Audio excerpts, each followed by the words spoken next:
a writer, an actor, just some guy, you know? Ladies and gentlemen, please welcome to the stage Wil Wheaton.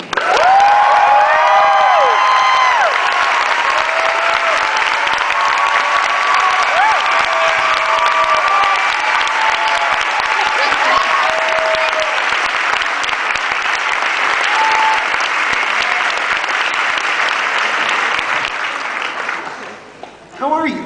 I'm really well, thank you. How are you? That's the easiest question you're going to get today. Okay.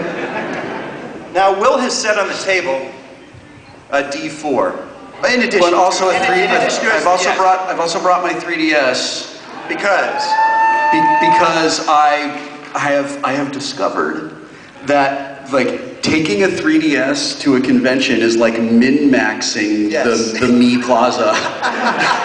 I found a way to break the game. Yeah, you totally found a way to and my guys, I have not been doing good in Me Force. I need a lot of help. So if you have a DS, please turn your street pass on and just walk near me.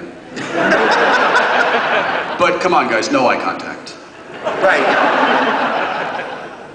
So the way we're going to work this is that essentially you are in front of an audience. That is correct. Of amazing people at a Comic-Con. Right. Right? Yes. There is bright lights in our eyes. There are. The atmosphere is excited. It is. And you know, I have to say the temperature of this room is comfortable, unlike the temperature in the vendor's hall, which I would describe as stifling. Yeah. Right? Right. I mean, because, you know, you get in there and you're like, you can't breathe. But here we're like, okay, now you have to roll for initiative. All right? So Wil's going to roll the dice, and here are the rules. He's got a D4. He's got a +1 modifier or a -1 modifier as he wishes. That's great. I'm a little OP in this. I know, you're a little OP. I have a +1. Oh, okay. Okay? That ranges the difficulty of the question. Okay. So there are one 4 could categories. Could one theoretically get to a difficulty 6 question? Theoretically, one could. I have a couple of I brought spare dice too in case. Let's play the game. All right, let's play the game. By the way, there's 2 kinds of gamers in the world. Yeah. Those who have never said every swear they know in the middle of the night, and those who don't leave their D4s on the floor. Right. That's a 3. That's a 3. So tell me, Steptoe, how does the difficulty range? The scale ranges up. Okay, and how do I score points in this game? Basically, if we succeed, everybody's happy. We don't get points. So this is a cooperative game. We don't get points. It's a cooperative game. All right. Like, I could challenge you. This is a cooperative game where I'm rolling dice. We're all going to lose. Which is the best game. Which is the best game. Because if I could stump you. I could ask you mathematical equations. You certainly could. Like that. You certainly could. And it's not tabletop, but a camera is rolling, which means I will lose. That's how it works. I am going to boldly kick in this door and add +1 to my roll, and we're going to start at 4. Oh my, that's great. Yes. All right. I actually, the best questions I have for the 4 are actually kind of deep. So yes, I'm thinking about I think we've lost some heroes recently. Sure. Right. I think about Robin Williams' death a lot. There's somewhat of a torturous side to creation sometimes that we all struggle to deal with. And I think that in a lot of cases, making that a more public thing, talking about those issues, you've done that, right? Yes. How do you feel we actually changed the game in terms of talking about mental health and in terms of talking about how we treat those issues? Well, the first thing we do is we stop acting like mental health issues don't exist. Right. And having acknowledged that mental health issues exist, the next step is to stop acting as though mental health issues are somehow different from physical health issues. And a really great example that I give, thank you. I think an example that I give people that I think everyone can understand is if you knew someone who had diabetes, right. you wouldn't tell them to just stop having diabetes, right? Yeah. I mean, you would encourage them to get medication to help manage it and maybe make some lifestyle changes that would help make their lives easier to live. And it is exactly the same with mental illness. I have depression and anxiety. Yeah. They don't have me. And thank you.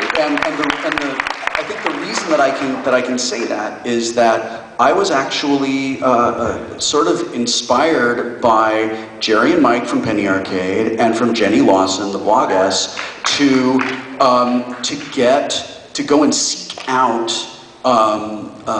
medical treatment for a medical condition. In my family, not my wife and my kids, but in my other family, mental health is like a taboo subject. Yeah. And no one wants to talk about it, and no one wants to acknowledge that it exists. And that, I think, led me to suffer for probably a decade more than I needed to. And one of the things that I want to do with the little voice that I have and the occasional opportunity I have to stand in front of people and say things that they hopefully listen to is prevent another person from suffering a minute longer than they need to. Yeah. And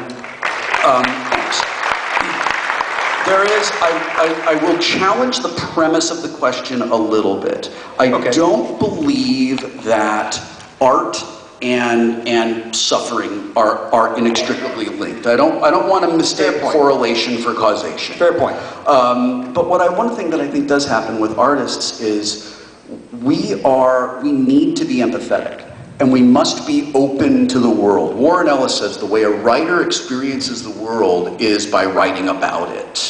Right? And that's sort of why I have friends that are photographers. And I'm like, you're not even paying attention to what's going on, but they actually are. They're just seeing it through the lens, right? And I think that what happens for a lot of people is when there exists a mental illness in a person, that empathy, if that mental illness is untreated, it can be overwhelming. And one of the problems that I had for a very long time was just feeling overwhelmed by everything to the point of not wanting to leave my house. And I wouldn't applaud for that. He wouldn't be here if he didn't leave the house. That wasn't awesome. But it was when I realized that, like, my life is amazing, my family's amazing, my wife is amazing, like, my kids are great, and all I want to do is just stay inside because everything's a hassle. Well, that's not right. Something's wrong. And I think that the way that we I got to TLDR this, the way that we sort of like move out of that is we have to be supportive of people who are looking to get help for themselves. We have to encourage our friends and family who are living in denial to get out of denial, and we have to take the stigma away from it. There's nothing wrong. It doesn't mean that you're weak. It doesn't mean that you're broken. It just means that your brain doesn't make a chemical that your brain needs. But hey, guess what? Science has got your back on. Awesome. That's like. And one of the campaigns that I've done with NAMI is a thing called "It's Time to Talk About It." Right. And you are not alone. And if you feel that you have any kind of depression or anxiety, and you feel that you are alone, you're not.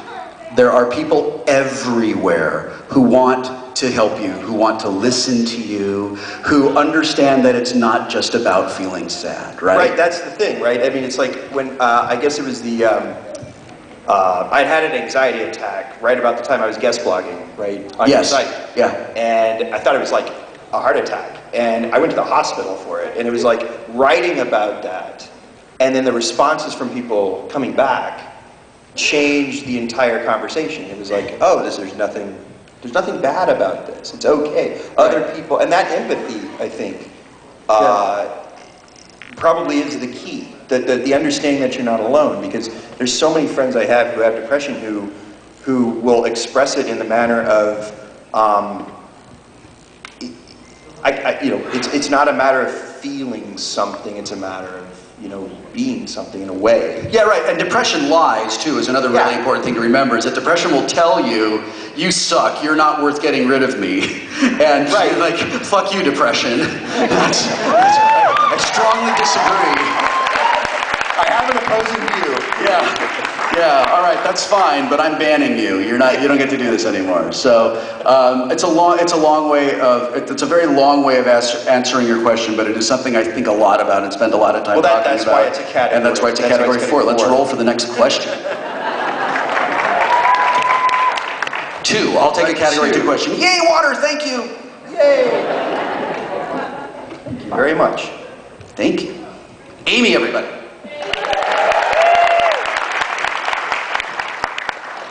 Okay, so category 2. As an actor and a performer, I think we think of choices that we have to make, right?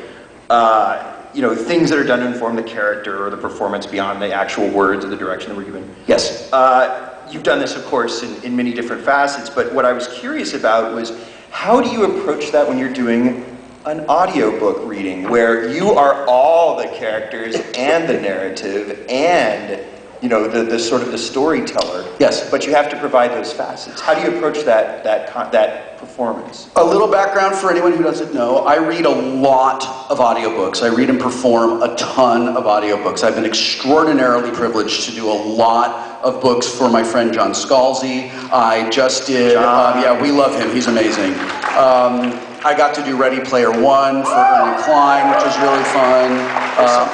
I got to read a really great story in an R.A. Salvatore collection about a dragon, where I got to play a dragon. I'll tell you, one of the things I love about voice work, I do animation and I do video games and I do audiobooks, is that I can play characters who have nothing to do with me, right? Right. Like I am basically I have to play people who more or less kind of are like 40-year-old white guys. That's pretty much what I can do. But in an audiobook or an animation, I can be anything. And I love it, and it really frees me and lets me go. When I create a character for an audiobook, I've read the book, so I know what the author is communicating to the reader. And I let the author tell me how to bring that character to life. And probably the biggest choice and the most complicated choice is what particular infliction am I bringing to this guy? Right? How is he going to talk? Is he going to be a guy who talks real slow? Is he a guy who's kind of you're Matthew McConaughey. He's sort of down here, kind of like that. Is he a dragon and his voice is very old and wispy because he breathes fire? I mean, there's lots of different choices to be made, and honestly, what I'm trying to do that's on stage, just off the cuff. What I'm trying to do most of the time is just amuse myself, right, and entertain myself, and I make choices that entertain myself, and then also I have to make. So I did a thing. I read a short story from Richard Caudry called Suspect Zero, and that's a great story. That's a great story. And I really wanted to make the lead guy just kind of really this sort of not a guy you wanted to come across. But I realized that he needs to fit in, he needs to blend into the crowd. So I just made him kind of this sort of guy. He's seen a lot of things. And that was that. And then kept an arrogance behind the narrator, because the narrator thinks he's smarter than this guy. And a lot of those choices, especially the narrative choices, just come from decades of reading, a lot of people don't realize that you're in charge of the narrative in that moment. Yeah. And yes, you're going to inform it. Well, and also when narrative characters have a point of view about things, when the narrative character is excited about a thing, I get excited as a reader, and when they're reflective, I get reflective.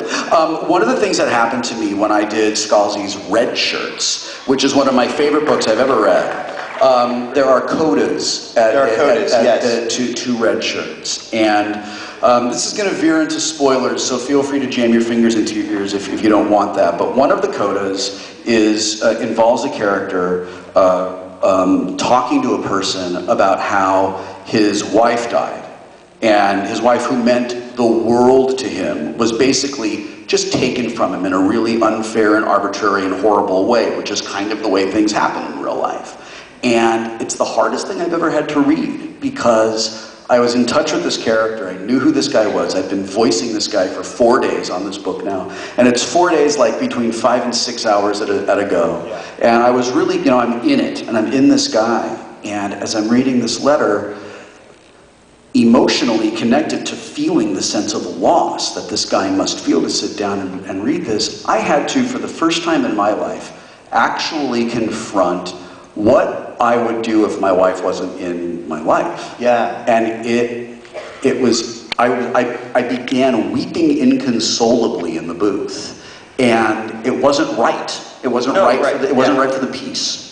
And I kept trying to like stop and bring myself back around, and finally I said to the director, I gotta go take a walk because I gotta let some of this go and I gotta get some distance from this. And it's okay for this guy to have a bit of emotion, but he can't be as broken as I was in that time. And I took a walk and I came back, and I'm very happy with the performance as it ended up in the book. And then I had to take another break to come out of that letter back into the effectively neutral narrator. Right. Right? Yeah. And to the listener, that it just goes from paragraph to paragraph. But they don't know that involved an entire creative process. It was a very complicated sort of thing. Complex. All right. And I tend to think of awards as BS. They're useful for marketing, they're useful to put on a resume, but I am extraordinarily proud that I'm a multiple audiobook award winner. Because I've worked really hard to do that. As you should be, sir. Roll for initiative. Oh, one. One? Yeah. All right. I'm going to take a minus modifier. We're just going to sit and drink some water for a minute.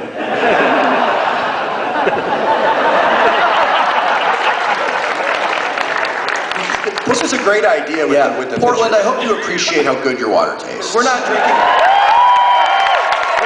bottled water. Yeah, I'm not a big fan of bottled water. We have one of the largest aquifers in Southern California is privately owned by a corporation that drains the water from the aquifer, puts it in plastic bottles, and then ships it around the world. We're in the middle of a giant drought in LA, and I'm really not a fan of that. Out where I live in Seattle, I live in a little farming community in the foothills of the Cascades, and our water was snowed 12 hours ago. That's amazing. You're very lucky. Let's roll again. What do we got here? Ooh, a 2. All right, I'll take a 2. You'll take a 2? Yeah. All right. Oh, this dovetails nicely. So we think about the creative process. Yes. And sometimes a lot of people don't realize, like you talked about taking a walk just now. Yes. Which is interesting, because a lot of people don't realize sometimes in the creative process you need to stimulate your brain with other creativity. So you think about, okay, I'm going to sit and do this creative thing, but I need to go do this other thing. So we play a game. Yes. Right? Or we read a book. How do you sort of approach that? A lot of what for me is creating looks like goofing off. Doesn't it? I mean, and you really, feel guilty. And I do feel guilty. And I do feel guilty. And there are times where I'm, especially when I'm working on a book, when I'm writing something, when I'm working on narrative, when I'm working on narrative nonfiction, a lot of the creative process involves taking a walk and just reflecting on things. Yeah. And finding the tent poles for a piece, and then the fun in writing them is then connecting those big sort of dots together. That's how that process works for me. When I'm working on narrative fiction, what I really end up doing is spending a fair amount of time riding my horse in Red Dead Redemption. Oh my God. And that's sort of like, I'm still kind of like moving around and reflecting on things, but in a video game. And boy, I want. Does it freak you out when you hear your own voice when you ride by yourself? Not as much as it freaks me out when I hear myself on the radio in San Andreas, or when I was a voice in one of the Rainbow Six games, and the character that I played wasn't particularly smart, and he didn't know how to. Oh no, actually, it was a Ghost Recon game, a squad controlling game, and he wouldn't I was like, look, dude, you stay here behind the wall where no one's going to shoot at you, and I'm just going to go up and clear this area out so you're safe. And he was like, got it, boss, Leroy Jenkins, and was just out and would die, and then I would listen to myself go, I'm shot up. That's not easy. No, it's not. It's not. Stephen King says that if you don't have time to read, you don't have time to write. Yeah. Kevin Smith says if you don't have time to watch movies, then you have no business making movies. Right. And I think that, you know, we have to find a thing that we love and we're inspired by. When I was a kid, I always figured that I would just end up in filmmaking somehow. As I got older, I discovered that I do not have the same passion for filmmaking that I have for writing. Sure. I don't have the same passion I love movies. I hate going to the movies. Oh my God. And I think that we have to have, like, if you really love movies, then you overcome it, right? Yeah, like yeah, you have to. Right? But I am so much happier spending 2 hours like wandering around a bookstore, even if I only buy one book, than I do sitting, like enduring an audience in a movie theater. And I love to watch movies at home, but like just the film going experience, and this is nothing new, has just stopped being awesome for me. And when I realized that what I would rather do is write, and I love to write comics, and I love to, you know, write the things that I write, I read the things that make me excited, and I read the things that make me go, oh, I want to do that, right? When I was reading Freak Angels, I just thought, wow, it'd be really great to do this slow burn thing. And then when I was reading the Fatale, and I just thought, wow, what an amazing story to tell. And so I wrote an alt history thing about the Kennedy assassination that'll never get made. But it was because it's blasphemous, but it was really fun to do. Have you seen or have you read Stephen King's? On Writing is a I think required reading for writers. So. Yeah. Yeah, absolutely. And then finally, another thing that I do when I'm kind of stuck, I'll go to the Internet Archive. I will randomly grab an old-time radio show, like an old-time radio drama or a comedy or something like that. You used to use this on Radio Free Burrito as well. I'll throw it on my phone and put in headphones, and I'll go for a run. And I don't really listen to it. I let it kind of become background noise, and I work out the story. One of the unfortunate side effects of that is I can't listen to audiobooks. Because when I'm listening to an audiobook, I stop hearing the narrator and I start critiquing the performance? No, I start writing my own stories. And boy, like I am so far behind on Welcome to Night Vale because I have to listen to each one like twice because my mind starts to drift. That's great. 3. Let's do another 4. 3. I'm giving myself a +1. I think I'm going to give him a 5. All right. Okay. By the way, we've scored a lot of points in this game so far, you guys. We're doing really well. We are winning. I don't know how we're all going to fit in front of the victory wall, and I didn't bring certificates of awesome for everyone. It's going to be a great photo at the end when we all line up. If you could be a geek about something you absolutely hate, what would it be? And I mean abhor. I don't just mean like... That I... Oh, that was not nice. Someone said Gears of War. That's not nice at all. That's not nice at all. That was terrible. Something that I abhor, and I want to be a geek about it. Like if you could change, you know, like alternate reality mirror universe. Yeah, sure. No, I get it. Manipulating dark money in politics. Okay. Because it's kind of a game. It is a game. It's a game. It's about moving things around to affect outcomes of things in ways that people can't see. So, I mean, and I abhor that. I despise it. So how would you go about it? I guess I would treat it like a game. I mean, it's just sort of like figuring out, well, so that's sort of like a worker placement resource management game, right? And you absolutely want to keep first player in that game because you want other players reacting to you rather than having to move around and sure. God, I feel Machiavellian right now. Yeah, it's a 5, man. Have fun with it. I mean, yeah. So I mean, I think that. You know, so I've said before, being a nerd is not about what you love, it's about the way that you love it, right? And what that means is nerds, we are obsessive about things, and we break things down into their component parts, and we obsessively catalog everything, and I was.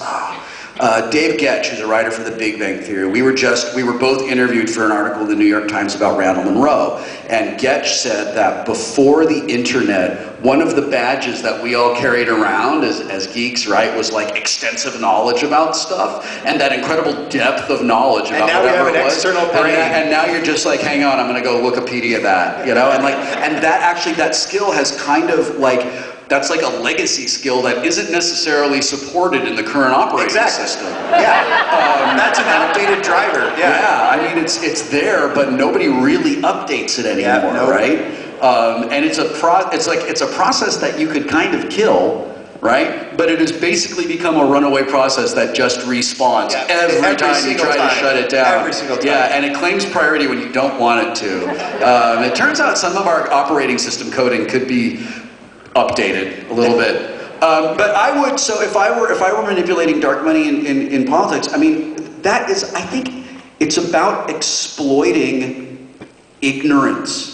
And it's about manipulating easily swayed people and fully believing that the end justifies the means. And to do that, I think, you look at the surveys of everyone, look very closely at whatever whoever you view your opponent is, right? And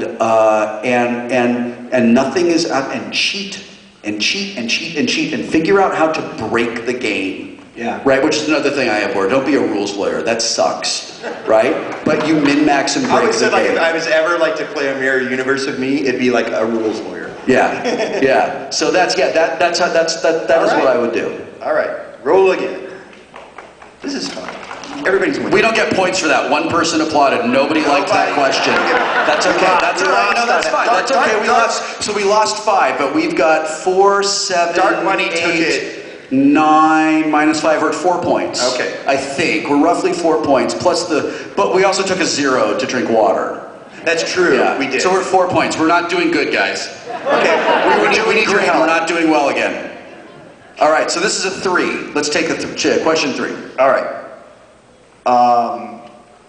Okay. So I was raised by a stepfather, and our connection that made such an impact in my life was music. He had 1,000. I'm not kidding. 1,000 vinyl records. Wow, that's this is the day before CDs. Yeah. And that was how we ended up connecting, and it was such a huge formative experience. Yeah. So in thinking about the men that you and Ann have raised, who are awesome, and I consider I'm them really my proud friends. of my sons. Like We've raised really they're great. my friends too, right? Yeah. I feel great about it. What do you feel like you guys like sort of work together to get? What was the contribution from that perspective that you feel was the most important? Being a step parent is a lot of work.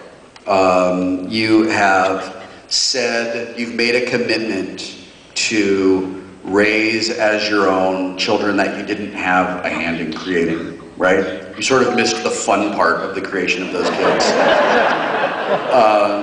And in an ideal situation, the people who created those children can at least behave like adults, sure, and put the interests of these kids, which is raise happy, relaxed kids who are confident, who are kind and honest and honorable, and are going to become fully functioning adults, sure, right? Like that's the goal. That is my goal as a parent.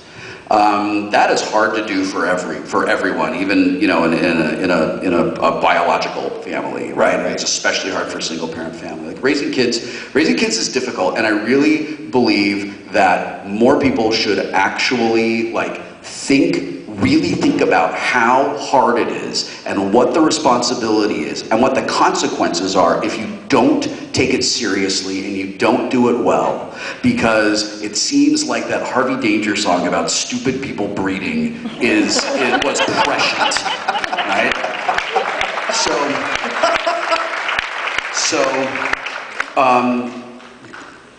I believe that love makes a family. Biology is an accident. Love is what makes a family. And I'm glad you agree with that. My children, my stepchildren are my children in every way that matters. Right. Right? And my older son Ryan asked me to adopt him when he was 19, and he took my name and he changed his name. He's Ryan William Wheaton, and my younger son Nolan has not, but I am equally close to both of them. Sure. When they were younger, their biological father made it the most important thing in his world was to disrupt our ability to be a family. At the cost of them being happy, at tremendous financial and emotional cost to my wife and me. Like the most important thing in his life, more important than his kids being happy and raising and becoming it, was how can I use them to upset and mess things up. Yeah. And that made the aspect of raising children, was a force multiplier, right? And it stacks with being a step parent, and that becomes very, very difficult. And one of the things that my wife and I did was we didn't engage the game that he wanted to play, right? Which was very difficult. And the safe place that I had with my stepchildren, and the safe place where my kids and I, and where we all bonded, was tabletop gaming. We played tons of tabletop board games together. We played Talisman, and we played Gold Digger, and we played Settlers of Catan, and we played Carcassonne, and that was a place where we were building bonds among the four of us. And we were spending time in an activity where the activity was the excuse for us to be together. And that's the gift that gaming gives. That's a gift that it gives. And one of the great things that happened out of that is that I was able to subconsciously deliver to my children what is one of my most important rules for life. Never sacrifice the joy of playing in the pursuit of winning. Yes. Right? Right. And that's great. And that is in everything, not just games. Right? It's a life philosophy that I think I have one or two questions I want to get to before we open to the audience, so we'll forgo the dice for a moment. But okay. The theory was I wanted to get to Wheaton's Law. Right. Wheaton's Law is plainly stated, don't be a dick. Right? Wheaton's Law, which is it informs us in a lot of ways, right? Because it's like that, its entire idea of what you just articulated about pursuing the fun. Yes. Right? Yes. Far beyond the winning. I worry sometimes, and this is a question was actually going to be sort of a 3 or a 4. Okay. I really wanted to ask, I worry sometimes a little bit that we won. As geeks, we sort of... As geeks, okay, sure. And I worry we're sort of sometimes becoming the bullies. That's not a worry, that's a reality. I think it's a reality. It's an absolute reality. How do we treat that? How do we help people realize that? Okay, so one of the things that we have to acknowledge and realize is that for a really long time, we who self-identify as geeks and nerds were separated from the cool kids, right? And what we had in common was that the cool kids were constantly picking on us, right? And it made us we sort of had to form, we formed up like Spartans to protect ourselves, right? And as the things that we love that were considered, too nerdy for cool kids, like gaming and D&D and collecting and comic books and superheroes, as that stuff started to become more mainstream, people who didn't identify as nerds began to enter our culture and brought with them that sort of a hierarchical bullying behavior. And I think that the way that we stop that is we have to stand up and tell people that's not okay. You cannot do that. Right. I have to tell you how unbelievably happy I am to see cosplay is not consent signs everywhere here. Everywhere. It was even in like, even in, like, they handed you the guide, and it's, like, tucked into the guide. And I was walking down the corridor with my brother-in-law, who is not, like, he's a football guy. He's a nerd, he's a football nerd, right? He's a nerd for football, the way I am a nerd for everything that isn't football. And he was like, what does this mean? And I explained to him what's going on. And he was like, wait, I can't even... People do that? He's like, I can't believe that's a thing. Yeah. People harass people for... it was incomprehensible to him. Yeah. Right? And so on the one hand, I am delighted those signs are everywhere. On the other hand, I'm really disappointed that they need to be. Yeah. And I think that one of the things that we do, and boy is this happening in video games right now, I have never in my life been ashamed to identify as a video game player more than I have been in the last few months. Yeah, it's been rough. I feel like the worst elements of society have just kind of stood up and gone, we're going to make the most noise. So now, and it's gotten to a point where those of us who are like not like that are just over it. Yeah. You know, like fine, I'm not good, great. Do you want to take this thing and wreck it? Go. You can have your wrecked thing. Doesn't it feel like it's almost like a flare out? Yeah. Somebody said it's sort of like the last dying gasp of like a monster that's been stabbed 1,000 times. Yeah, let's hope. And I hope that it's right. But honestly, what I think we got to do, man, is it all starts with us. It does. It starts with you and you and you and you, and it starts with me. And when you're gaming, when you're at a con, when you're online in a forum, when you're on a social network, be awesome. Like, yeah. I mean, it's not hard. Be kind, be honest, be honorable, and don't forget to be awesome. That's like my...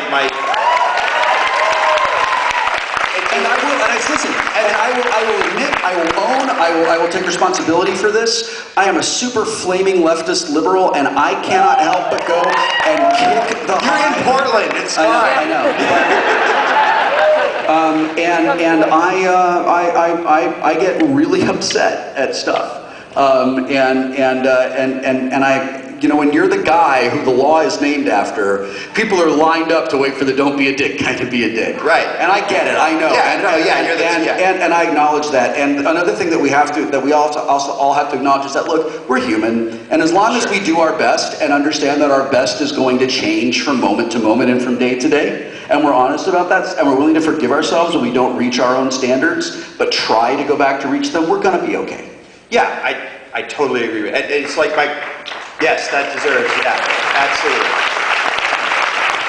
So my corollary to your law, which I steal from Bill and Ted, is basically like to be excellent to each other. Yeah. Right? Okay, so last question before we open it up, I want to sort of, how are your pets? How are my pets? My pets are great. My pets are awesome.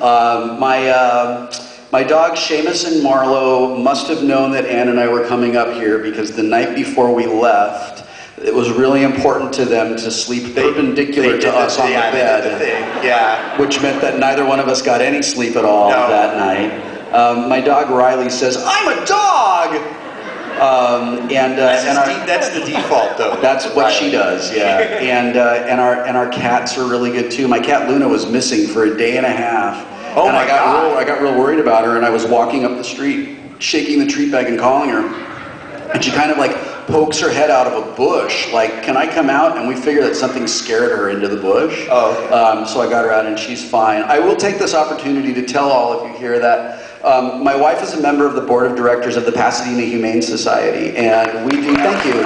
And I'm really super proud of her. I didn't set that question up at all. I'm really super proud of her, and we together work very, very hard to support the organization and raise and help encourage people to adopt pets instead of buying them from breeders. And we encourage people to support their local humane societies, which do a lot of really wonderful, great work. And we're near the tail end of what is our biggest fundraiser of the year. My wife spends most of the year putting together a calendar of nerd celebrities with their adopted pets. And oh, you have a 2014 one right there. That's awesome. Right there. Yeah. So Ann and our friend Pixie go around the country taking pictures of people with their nerdy pets. And then we put this catalog online, and for a $40 donation that goes to the Humane Society, which is completely tax deductible, you get one of these calendars. And we love it. And we realize that a calendar, it's like having a calendar is sort of like having a landline. It's a weird thing to have in your house. But it is sort of like one of those wonderful, if you want to cling to the old ways, this is a good way to do it.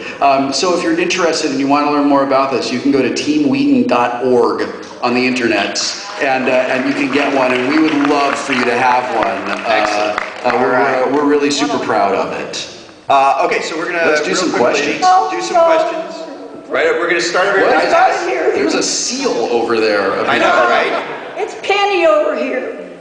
Hi. Hi, Mr. Wheaton. First, I want to apologize. I didn't mean to clap about that comment. But you said, that's all right. You said everything that I'm going through, including bullying. Yeah. I really appreciate it for my 59th birthday that you said all you did. I didn't mean to clap about being the shut-in because I am now. I'm a room without a roof, absolutely. But I want to say a few things to you and then I'll go. Okay. Why doesn't the Emmy committee recognize that show for what it's worth? Which show? The Big Bang Theory. Well, I think they do. They recognize Jim Parsons every year. I know that, but why can't they give it 1 year and 7 to The Big Bang Theory instead of Modern Family? I don't know why. I honestly don't know. Me neither. I will say that this is a really great time to be a fan of family-based comedies on television. Modern Family has replaced The Simpsons for me as a family-based comedy that I really enjoy. And you had a follow-up question. Yes, I did. Okay, go. I got my geek on, boys. All right, good for you. All right, over to this side. Hi, I love tabletop. Thank you. Knowing what games to try out, but Thanks. I also want to know what games to avoid.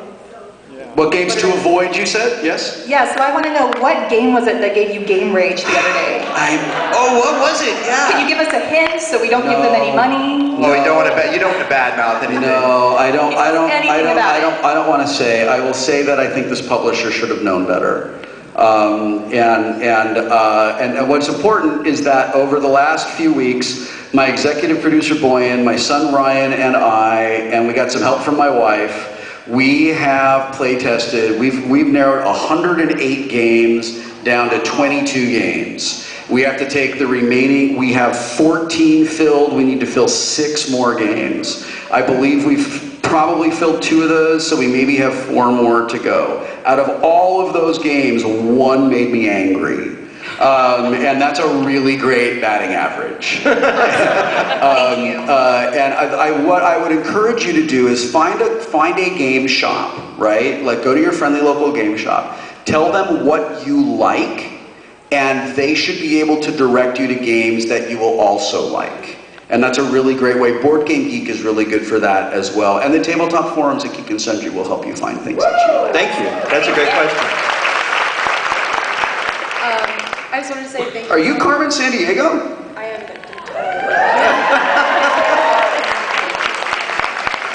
I recently came out of a cave and accepted my geekdom, and I saw you guys. Welcome. And I really like to fly my freak flag.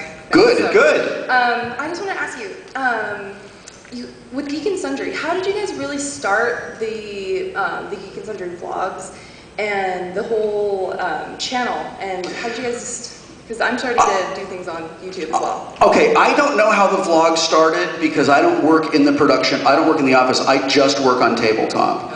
The way Geek and Sundry started was Google was doing an initiative where they were funding creators, and they threw a ridiculous amount of money at like independent creators, and then they also threw an equal amount of money at established like networks and studios. And a year later, they looked at all of that stuff, and I want to say they funded like 200 or 2,000 initiatives or something like that, and they knocked it down to like 10 or something for the second time around. And Geek and Sundry was one of the ones that they came back around to. And the idea was to just give individual creators who maybe wouldn't be able to find success on broadcast, because on broadcast you have to appeal to the most people possible in a narrow area.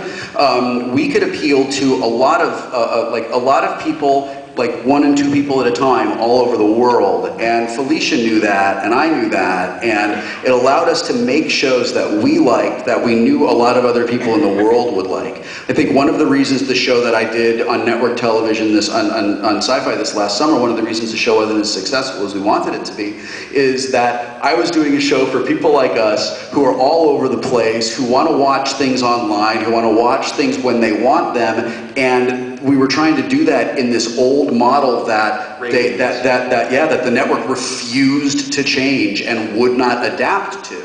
And I have this great T-shirt that says "Internet killed television," and it's really true. I mean, a lot of it's one of the reasons I think the net neutrality debate is so furious right now, because old media companies know that the future of entertainment is decentralized, non-geo-locked online.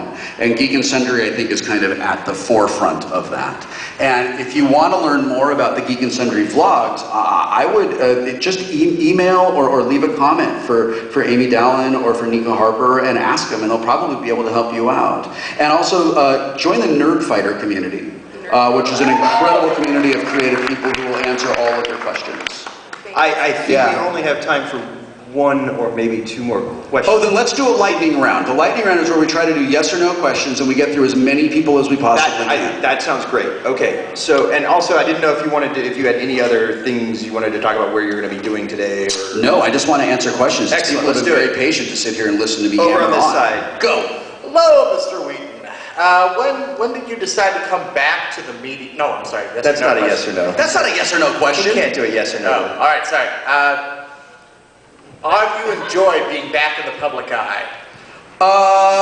It has its benefits and its drawbacks. On balance, I would say it's pretty awesome, because I get to do the things that I love to do. And for the last 2 weeks, my job has been to play games all day, every day. That's been kind of great. That's pretty amazing. Hi.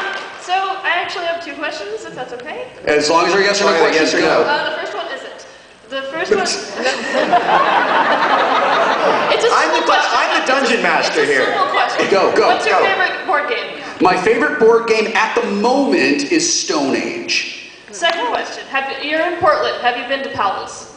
To Powell's? Yes, of course. Yeah, I went to Powell's the first day I got here. Yes or no question? Go.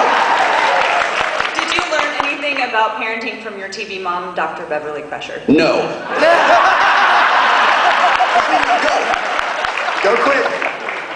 So you did a great job narrating Ready Player One. Was it weird to be referring To myself. No, it was awesome. Lightning round, go.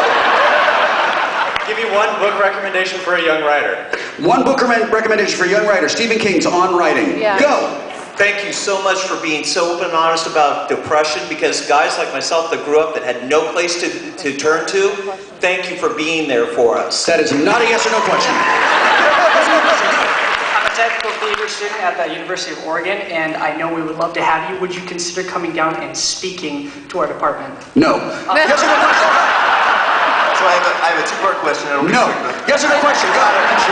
Thank you for being a social progressivist. Is Wizard the best class in D&D? No. Yes or no question? Go.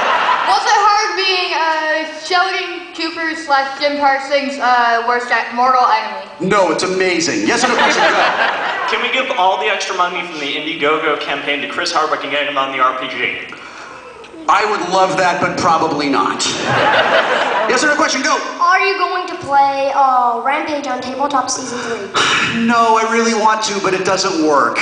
But it's a great game. Yes or no question? Go. Have you ever had a game that you love but everyone else hates? Yes. Yes or no question? Go. We're done over here. Yes or no question? Go. Do you ever hang out with Hank and John Green? Yes. Yes or no question? Go. Who is your favorite superhero? Yes. Yes or no question? Go. Yes is a great band. Did you know that your wife was the one on the first date? Yes. I knew my wife was the one the first time I laid eyes on her. Sparks McGee, yes or no question? Go. Are you still working on Memories of the Future Cast? Yes. Yes or no question? Go. Last one. Do you like Doctor Who? Yes.